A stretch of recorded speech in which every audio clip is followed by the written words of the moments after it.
노출 측정 방식. 지난 시간에도 얘기했던 게 노출 측정 방식인데요. 그건 이제 노출 원리에 따라서 측정하는 거고요.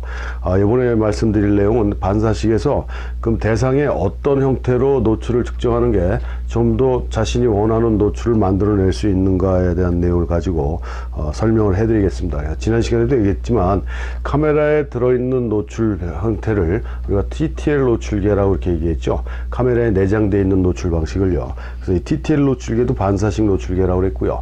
이 TTL 노출계가 카메라에 들어있는 노출계를 기본으로 해서 대상의 어떤 형태로 접근을 해서 측정을 하는 게 가장 좋은 방법인지를 알아보면요. 이거는 이제 지난 시간에 배웠던 그런 측강 모드에 따라서, 그러니까 뭐 다분할 측강이라든가 평균 측강, 중앙 중점 측강, 스팟 측강, 부분 측강 뭐 이런 걸 떠나서 어떤 촬영 모드에 측강 모드에 놓든지 간에 대상이 어떻게 접근해서 노출을 재는지에 대한 내용인데요. 첫 번째가 가장 일반적인 방법으로 전면 측정이라는 게 있습니다. 그러니까 일반적으로 내가 촬영하고자 하는 거리에 따라서 그 거리에 서갖고 그냥 노출을 재는 건데, 그때 가장 좋은 게 지난 시간에도 말씀드렸듯이 그 다분할 측강, 그러니까 평가 측강이라고도 얘기하고 그 뭐라고 그랬죠? 멀티 패턴 측강, 거기에 놓으면은 가장 무난한 노출을 만들어낼 수 있다라고 그랬습니다. 그래서 피사체에서 카메라를 향해서 이렇게 반사되어 오는 빛의 강약을 촬영 위치에서 측정하는 그런 방법이고, 가장 간편하고 이용도가 높은, 그러니까 일반적으로 뭐 이용도가 높다라기보다는 일반적인 사람들이 그냥 일반적인 형태로 노출을 측정하는 그런 노출 측정 방법인데, 정교한 노출을 필요로 하지 않는 일반 촬영에 흔히 사용되는 게 이 전면 측강이다 라고 이렇게 보시면 되겠습니다. 전면 측정하는 거죠. 그러니까 다시 설명해 드리지만, 내가 촬영하고자 하는 거리에서 대상을 바라다보고 일반적으로 측정하는 가장 무난한 노출 방식이고 측정 방식이고요. 정교한 노출을 요하지 않을 경우에 사용하는 건데, 그때 사용하는 측강 모드는 측정 모드는 다분할, 그러니까 평가 측강이 가장 무난하게 내가 원하는 노출에 근접한 노출을 만들어낼 수 있다라는 이런 측정법인데, 이 측정법은 반사식 측정법이 갖고 있는 가장 큰 단점이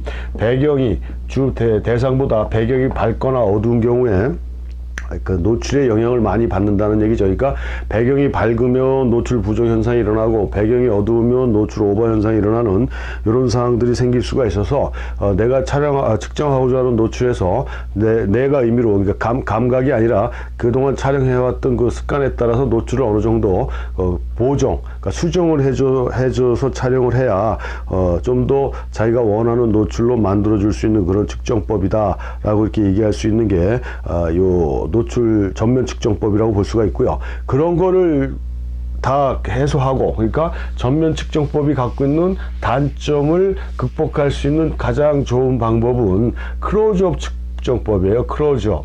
그러니까 다가가서, 대상에 다가가서 측정을 해주는 방법인데, 이건 입사식하고 반사식 설명할 때도 말씀드렸지만, 대상에 근접할 수 있는 상황들이 내가 촬영하고자 하는 상황에서 그렇게 많이 나올 수는 없어요. 근데 야외에서 뭐 인물 촬영을 한다든가, 뭐 야외에서 뭐 접사, 그러니까 아주 작은 거를 클로즈업해서 촬영한다든가 했을 때는 대상에 다른 반사각이 들어오지 않게, 다른 빛들이 들어오지 않게 대상에 가장 가깝게 들어가서 어떤 측정 모드를 놓든지 간에 거기서 나온 노출값 가지고 촬영을 하면 되는데요. 여기서 중요한 건 들어가서, 그러니까 대상에 가깝게 들어가서 나온 노출값을 가지고 밖에 나와서 내가 원하는 프레임으로 노출을 찍을 때 문제는 뭐냐면 노출이 틀려진다는 얘기죠. 그러니까 틀려지는 노출은 신경 쓰지 마시고 가까이 들어가서 노출을 측정했을 때 나온 셔터 스피드나 나온 조리개 값을 기억하고 있다가 그대로 찍으시면 된다는 얘기예요.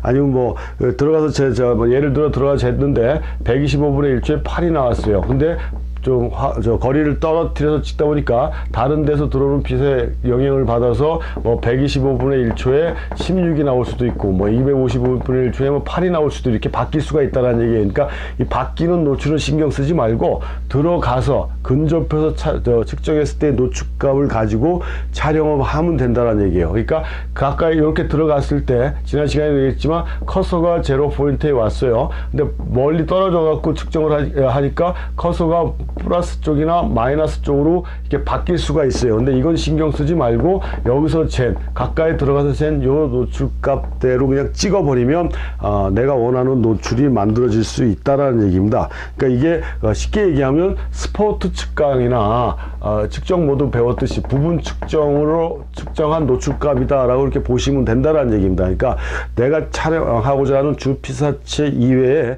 다른 노출은 필요치 않다라고 생각이 되는 경우에는 내가 찍고자 하는 대상에 근접해서 거기서 나온 노출값대로 촬영을 하면 되는데, 여기서 문제는 뭐가 있냐면 근접할 수 없는 경우가 많다라고 얘기했지 않습니까?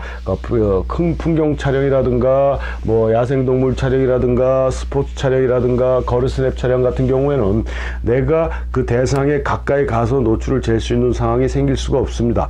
그런 경우에는 좀 이렇게 사용할 수가 없는 게 클로즈업 측정법인데, 그럴 경우에는 뭘 사용하게 되냐면 평균 측정법을 사용하는데요. 이 평균 측정법 같은 경우는 그 속사성, 그러니까 바로 노출을 재서 바로 셔터를 누를 수 있는 그런 측정법은 될 수가 없고요. 좀 시간을 요하는 그런 측정법인데, 하이라이트, 섀도우, 미디움이 있다 그러면 이 세 군데의 노출을 다 측정을 해서 세 군데에서 나온 노출값을 평균값으로 내 가지고 촬영을 하면 된다는 얘기입니다. 그러니까 이럴 경우에는 측정 모드를 스포트 측정으로 해놓고 아니면 부분 측정으로 해놓고 하이라이트 재고, 섀도우 재고, 미디움 재가지고 평균값으로 촬영을 하게 되면 그냥 촬영한 것보다는 훨씬 더 내가 원하는 정확한 노출값으로 만들어줄 수 있다는 얘기죠. 그러니까 일반적으로 막 거리 스냅 같은 경우는 상황이 계속 변하는 거기 때문에, 거리 스냅은 내가 찍고자 하는 거리나 그 공간이 딱 정해져 있지 않습니까?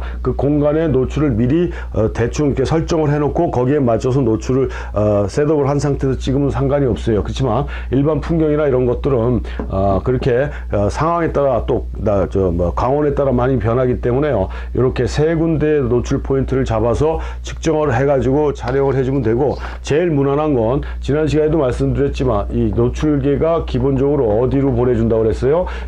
중간 회색 18%의 반사율을 갖고 있는 중간 그레이 톤으로 그 톤을 기준으로 해줘서 내가 촬영하고자 하는 대상에 요 톤이 있는 부분에다가 노출을 재주면, 그러니까 스포트를 이용해서 부분 측정을 이용해 갖고 요 중간 회색의 밝기를 갖고 있는 대상의 노출을 재서 촬영을 하게 되면 하이라이트나 섀도우도 어느 정도 공존할 수 있는 그런 촬영이 가능하다라는 얘기입니다. 그런 방법으로 측정하는 게 평균 측정법이에요. 그러니까 다시 말씀드리면 세 개를 따로따로 재서 에버리지를 내는 경우도 있고, 대상에 내가 촬영하고자 하는 프레임에 들어와 있는 대상 중에 그레이 18% 반사율을 갖고 있는 톤에다가 노출을 재서 그 노출값으로 촬영하게 되면 좀 더 하이라이트나 섀도우가 공존하는 이런 노출을 잡아줄 수가 있다, 이거 얘기인데, 뭐 말은 되게 쉽죠. 제가 지금 얘기하는 것처럼 말은 되게 쉽지만 지난번에도 말씀드렸듯이 이 노출은 우리가 사진을 찍는 데 있어서 상당히 중요한 역할을 해주는 거기 때문에 상당한 연습이 많이 필요하다라고 얘기했고요. 현장에 도착해서 그런 자기만의 그런 경험에 의한 노하우가 상당히 필요한 부분이죠. 여기서 노출을 내가 어떻게 더 줘야 되는지 빼줘야 되는지를 순간순간 파악을 해서 해줘야 되는 게 이 노출이라고 얘기를 했습니다.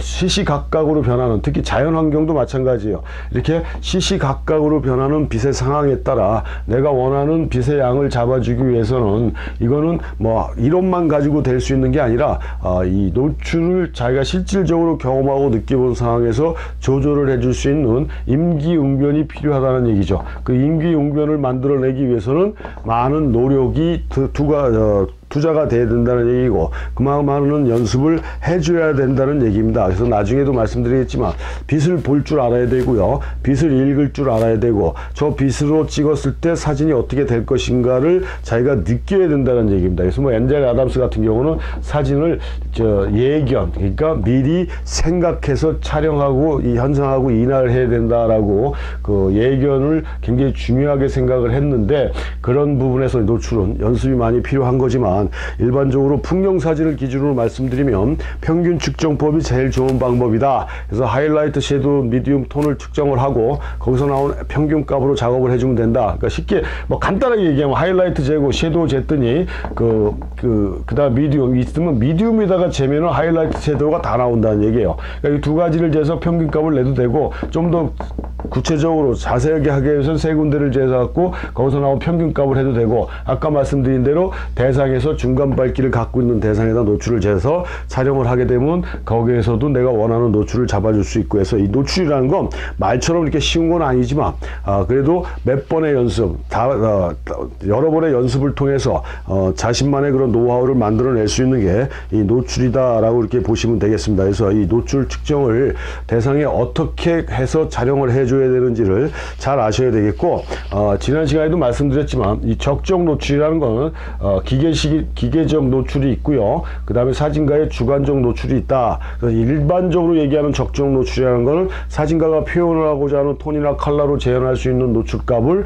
우리는 적정 노출이라고 그러는데, 기계적인 평균 적정 노출은 제로 포인트에 오게, 커서가 그 제로 포인트에 오게 해서 촬영을 하는 게 적정 노출이다라는 개념을 다시 한번 이해를 하시고, 노출 연습을 부단한 노력을 통해서 노출 연습을 하셔서 자신이 원하는 분위기로 이미지를 재현할 수 있는 상황까지 만들 수 있도록 많은 노력과 연습을 하셔야 된다는 걸 강조합니다.